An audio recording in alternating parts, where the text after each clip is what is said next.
Around the world in 25 minutes on today's Unnamed Real Estate Podcast.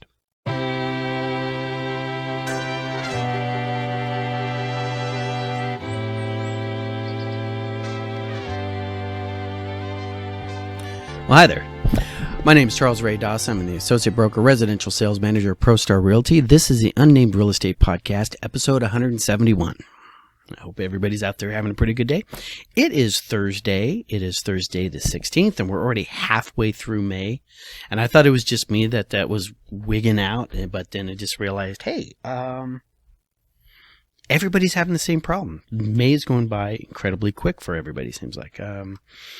Let's see. So May and June is also my birthday and anniversary month. Not for me, but like everybody in my life starts having birthdays in May and June. Then we have Mother's and Father's Days and everything in the middle of that. So I hope all the mothers out there had a pretty decent Mother's Day. Father's Day's coming up. Let's see. So in my personal life, it's like my sister's birthday is on the 3rd. My dad's birthday is on the 19th. My wife's birthday is on the 23rd. We throw Mother's Day in there. And then we have June 6th as being my 7th. You know, I keep conflicting. Dad, if you're watching this, do not say this to Mom. I keep conflicting D-Day with my mom's birthday. She was born on June 7th. June 6th was D-Day.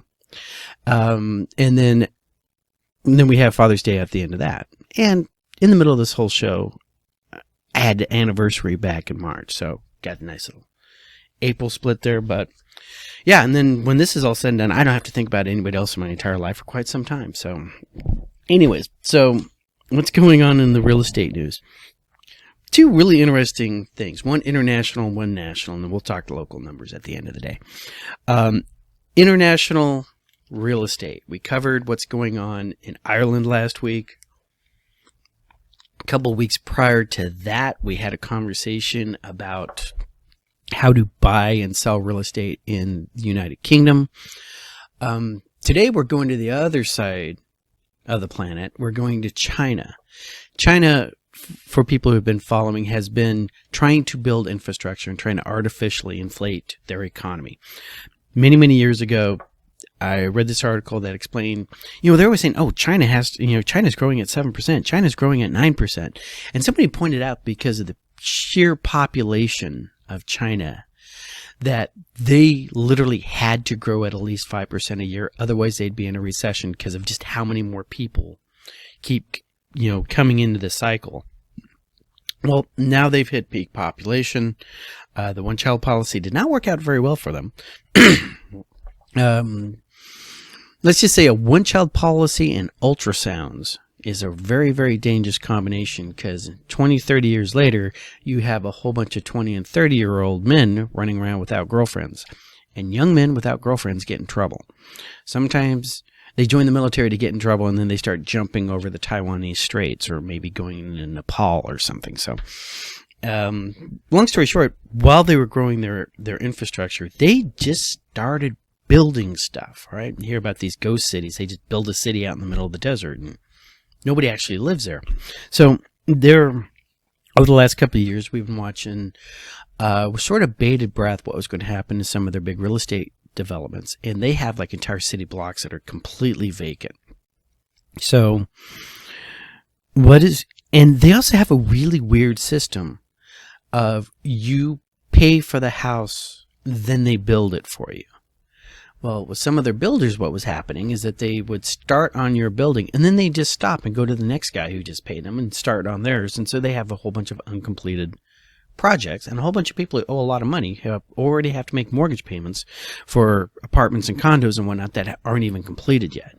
Hey, it's a China thing. You do you. But because they have some semblance of capitalism over there, very, very state-dictated capitalism, they're currently running into this problem where what they want to do is to get some of these empty properties taken care of is the federal government is going to loan money to local governments to purchase these uncompleted complexes and then use them for low-income housing. That's an intriguing idea. That idea was actually floated here in the States during the crash. All right, instead of bailing out the big banks, why don't we loan the money to states and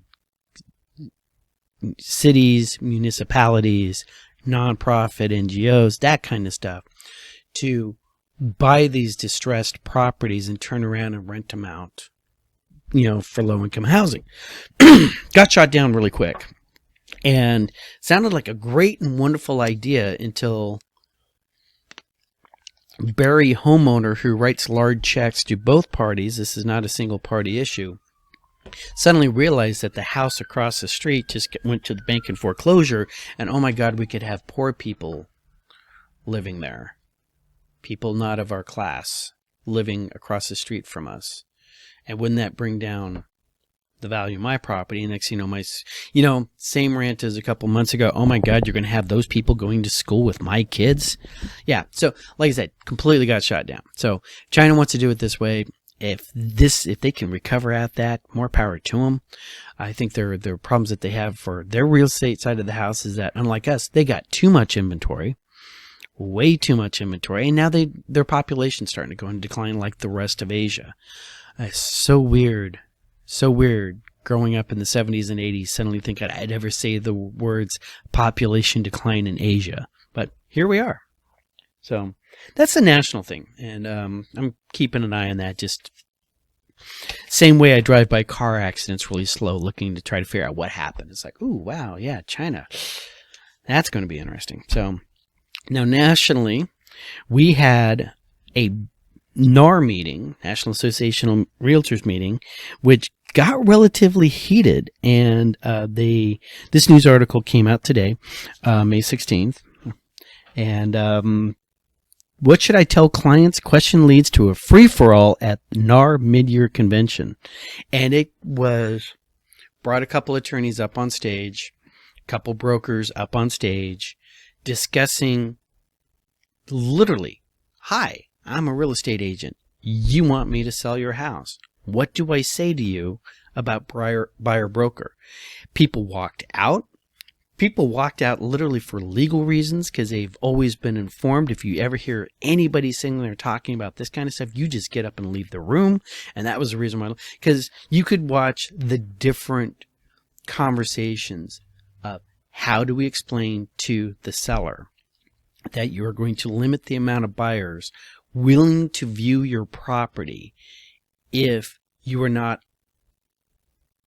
willing or able to offset their purchase costs by offering a co-broke to the buyer's agent.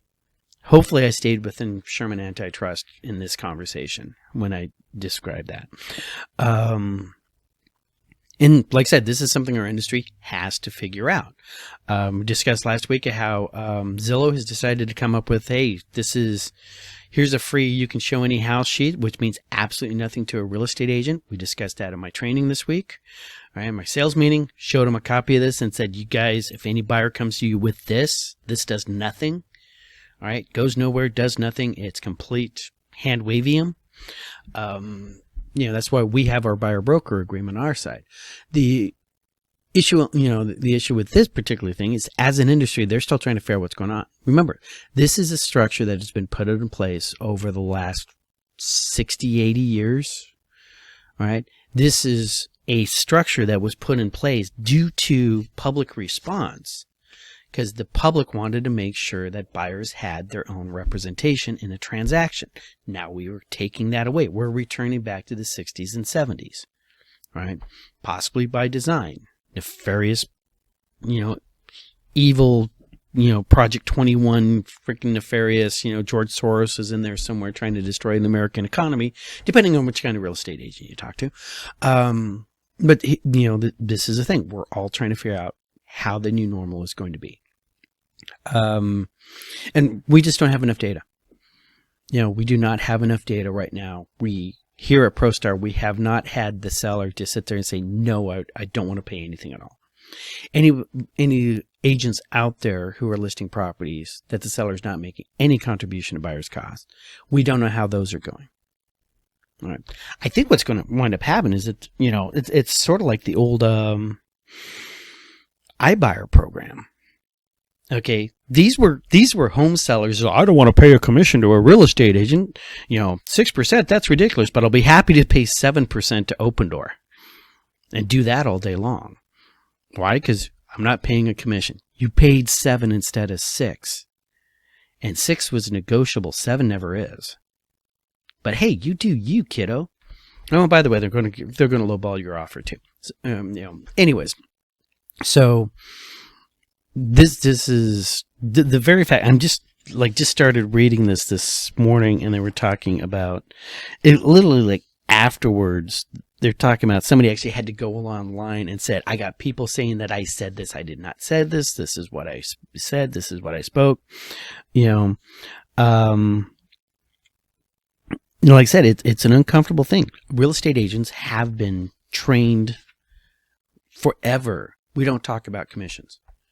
All right? If you were on a online chat board for real estate agents only, and somebody started talking about commissions, the moderators would come in and stomp it. You raise your hand and ask a commission question in a real estate class taught by a local association of realtors. They would tell you to shut up, kid. Right? We don't discuss these things, right? Now we have to discuss it. And there's a whole bunch of people out there who are very uncomfortable with having it. Now, remember, I've always thought that was an incredibly slanted response to having conversations about commissions. I think that slant is because, honestly, real estate agents were never taught properly by their legal counsel. I have literally had an attorney once teaching a class on divorce, and I asked a question, and she said, "I don't want you to know that. I don't want you discussing that at all." And I'm like, I can completely understand because it's the law, and I'm not, I don't need to put an asterisk on this one. I am not an attorney. All right. So you got to be a complete idiot if you're actually taking legal advice from me. All right. And anything that I say about the law is just from a real estate agent. All right. But in this, in these particular cases, these attorneys are probably trying to come up with the fortune cookie bumper sticker answer. All right. That any, smooth-brained home smart agent could give as a response without too much thought to get him in trouble with. All right. But then those smooth brains become brokers, and those brokers teach their agents the smooth brain answer. Right? And now you wind up with a situation where we have an entire generation of real estate agents who don't know how to have these conversations, and a generation before that who is afraid of having these conversations. And now we're all trying to hash this thing out on the back end. So, and apparently getting into screaming matches at major NAR events. So we'll see how this one works out. Once again, ProStar's we got our way of doing it. We have our way that we explain it to our clients. If you've been listening to me describe this to you on these videos, you pretty much know what I would say to you if we sat down and I was going to list your house. Right? So, and until I'm told otherwise, that's the way it's going to be. So, anyways, fun and games over on the NAR side. Locally, okay, I have not heard anything about the local governments doing anything weird, although, sort of on a personal note, I have been informed by my incoming VFW post commander that he wants me to take over legislative affairs for the post, which means I get to be a lobbyist. All right, so that's going to be a lot of fun, and so I'm going to be paying even more attention to local politics and the way the sausage gets made up at Capitol Hill. And since there does seem to be quite a bit of overlap lately between veterans issues and housing issues, I'm going to be in the middle of all that, which means you're going to benefit from me rattling off about House Bill 327. Right? I might even call out a couple Congress critters by name as Ray Dawson voter, maybe even Ray Dawson associate broker and residential sales manager at ProStar Realty. Possibly, if I ever say anything on this podcast about veterans is fair, that is my own personal opinion and not the official opinion of the Veterans of Foreign Wars, the state Veterans of Foreign Wars of Arizona, and definitely not Post 9400. Otherwise, Parker would kick my ass. So, But we'll be seeing more of these things come on in the near future. Biggest news that we got going on here in the state of Arizona comes down to as simple as this. It's this number right here.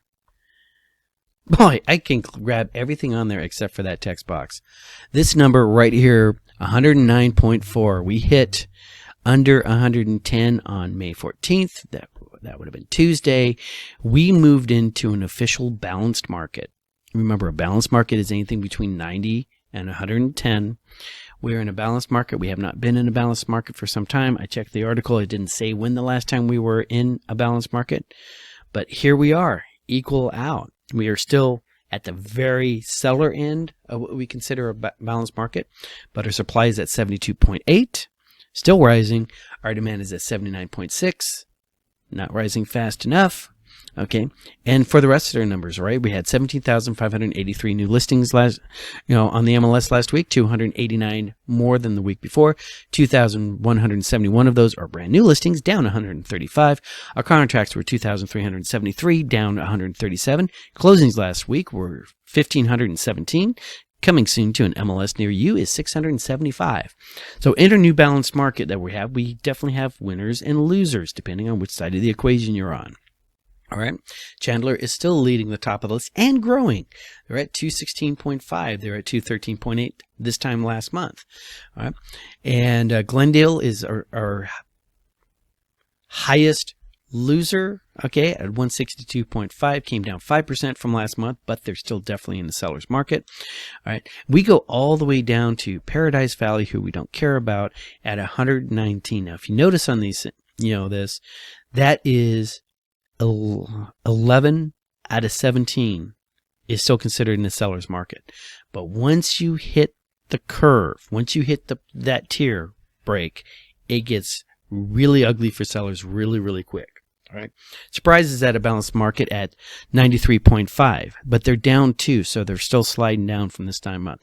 Goodyear is at 92.7. They're up 9%, so they just came out of a buyer's market and moved into a balanced market. All right. Good for you, Goodyear. All right. But then our buyer's markets, Cave Creek, Queen Creek, Maricopa, Buckeye. If you guys don't know the area, Queen Creek and Maricopa are on the very south side of everything. All right. Buckeye is out there to the west. All right. And Cave Creek is this weird little sort of kind of place to the north, north of Scottsdale. Not really great access getting into Cave Creek. 2 major roads I think you could take to get there. Probably a lot of back roads you could do. But it's interesting because we're in a balanced market, but we're definitely leaning towards the seller side of a balanced market. But what is dragging us down? Those bottom 6. All right. Surprise, Goodyear, Cave Creek, Queen Creek, Maricopa, and Buckeye. Buckeye and Maricopa, all right, even Goodyear, really impacted by the new builds out there. Same with Surprise. A lot of new builds going on. These are in the outside area where normal home sellers are competing against builders. And some of the deals the builders are offering right now, I just got a bribe from a builder out there. 3% real estate agent commission plus a $2,500 bonus if you bring them a buyer who closes on their house within certain guidelines. You have to be under contract by the end of the month, and they have to be able to close by the end of next month. So they got some spec build inventory they need to get rid of. That's why they're offering that out. But rates are incredible on the builders right now. And when you're sitting there looking in the areas for a house, and you buy a house that's been 2 years, was built 2 years ago and had a family of 4 living in there with kids and crayons and Kool-Aid and all the other little wiping their snot on the walls, or a brand new house. Well, the only thing you have to worry about is that the drywall chewed Copenhagen and stuff and probably spit on the floors before the flooring guy came in and just plastered right over the top of that. New build house, same price as a 2-year-old house. And if you go with the builder, you're getting a better interest rate on your loan, and you get to pick your pretty colors. That's what's happening out there. That's what's happening in those exurbs that we're talking about. So don't think that's going to change anytime soon. Other things, ultimately is last week I was talking about how I don't think we're going to see an interest rate drop this year. With the, every case saying, oh, interest rates always go down in election year. Interest rates always go down in election year. They were like, building that in. Yeah, and there's a couple counties in there who always picked the president until the last election, and all of a sudden they didn't. So, this particular year, all bets are off. All right, you can't sit there and go historically. They've always dropped the interest rates because we've never had an election where the economy was doing what it's doing now. All right, so I honestly, I would not expect to see interest rates come down. For all you people sitting on the fence, here's I'm waiting for the interest rates to come down. Really try. We handle this in class. I think every one of my agents can give you this speech. Congratulations, you just waited 3 years for your interest rate to go down to the point where you feel comfortable buying. In those 3 years, in those 2 years, in that 1 year, in those 6 months, how much did the price of that house go up? Right? Not only did that price go up, but how many of you are there out there who are waiting for the interest rates to come down, and you're all going to be looking at houses at the same time? We saw this 2-3 years ago with those super low interest rates. People were coming out of the woodwork. Remember I was talking about Ireland and how they have people lined up around, the block? I've been in lines down the street. I've been in lines at the end of the line was 3 houses down just to get to the house with everybody else who wanted to go through. And they were letting people through 3 groups at a time. All right. This is what happens when everybody who's been waiting for the rates to go down all gets to look at the same time. And the only thing that's going to save your ass is if you have a large chunk of change. So not only can you bid over asking, but then you can guarantee over appraisal or waive the appraisal. All right. If you're not that kind of buyer, you need to be buying now. All right. Find the house that you can afford, that the lender will loan you money at, that you can make your comfortable payments without becoming house poor. That's the hard one. And you need to look at pulling the trigger because, but then the interest rates go down a year later, and then you refi, and you get that new interest rate. All right. Don't get the rate first and then find the house. Find the house and then get the rate that will come to you sooner or later. All right. Trust me. I think every one of my agents can give you that. All right. I should start pop quizzing him. Okay, boom. Because we did some training this week, and I thought it was going to be the greatest training in the world. We were going to role play out buyers and sellers. I split the class into 2 different teams. One side was going to be on the buyer side. The other side was going to be on the seller side. I created a buyer. I created a seller. I used a house on the market right now, $400,000. It is listed. It is out in Buckeye right now. It's been on the market for 40 days, and it just dropped off came back on the market because previous buyer fell out. I created a scenario. I created a buyer and seller where their needs and wants and what they could actually do overlapped. Both sides of the class had to figure out where that overlap was. All right. So, and then buyers went into the back room, sat there, worked out what they were going to offer. Sellers worked out, how they would respond, came down, had them introduce it to each other. And they came to a conclusion really, really quickly. All right. Hey, we just made a deal. Yay. And from my mind, they missed a lot of things. All right. And I pointed some of that out to them. Hey, this is going on. And then this morning on the way into work, I'm talking to Jeff the lender, and Jeff the lender pointed out something when I was talking about the class. He goes, that wouldn't have worked. Well, why wouldn't have that have worked? Because the underwriter would have spanked it. So I just had to text everybody, hey guys, you thought you did really good on Tuesday because you're training. Here we are 2 days later, underwriter just killed your deal. Which is actually really great training because that's how real world works. You're happy, buyer's happy, seller's agent's happy, escrow's happy, everybody's just trucking right along, loan officer's happy, and then that troll they call an underwriter comes up out of the basement and kills all your dreams. So that's what happened with their training class. But great experience. I liked that. I don't think the rest of them were that impressed with, role playing and whatnot. That's what happens when you have a bunch of real estate agents who are actually popular in high school, right? And are not down with their inner geekdom. If there's anybody out there who, could have a conversation about watching the Lord of the Rings trailer and could go off for 15 minutes about everything that goes against the lore in that. All right. Or does not like the new revised Star Trek for all the kind of reasons, who really understands the deep meaningfulness of these things. And you're looking for a broker that will respect and understand you. Call me. Okay, definitely, because I'll tell you something really, really serious. All right, you know who buys houses? Yeah, it wasn't the cheerleaders, and it wasn't the football jocks. All right, it was the little geeky kids who became code monkeys. Just saying. And the other geeky kids who became nurses or doctors, the ones who were studying, they're the ones who made the money, can afford houses right now. All right. So I think that's about it. All right. 25 minutes. And here I was thinking, what was I going to talk about? So we got rain this morning. I don't know if any of you guys noticed that. That was sort of awesome. I drove into something flooded. There was a tiny, tiny little puddle outside of my driveway. All right, so I threw up some safety rope and I went in there with great caution. I did not see a sign that says "Do not drive in," and it flooded, so I survived that. All right, somewhere out there in Mesa, there is a swimming pool that is probably dark freaking green, because it's been reported to me that my buyers of that Mesa house haven't even been out to it a week and a half later. All right, so they're not keeping up the chemicals on that. All right, and the problem with the dark green pool is that you cannot see a child or a pet at the bottom of the dark green pool, so you got to watch them before they wind up in the pool. All right, seriously, people. All right, and as always, work your circle somewhere out there. Mother's Day and Father's Day, there is somebody out there who does not have a mother to call on Mother's Day. Reach out to them, see how they're doing. Just thought.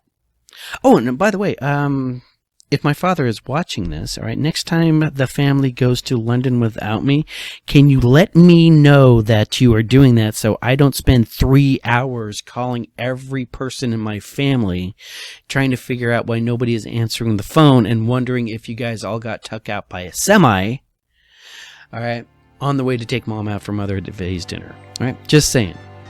All right, I'll catch you guys later. You have a great weekend. Talk to you later.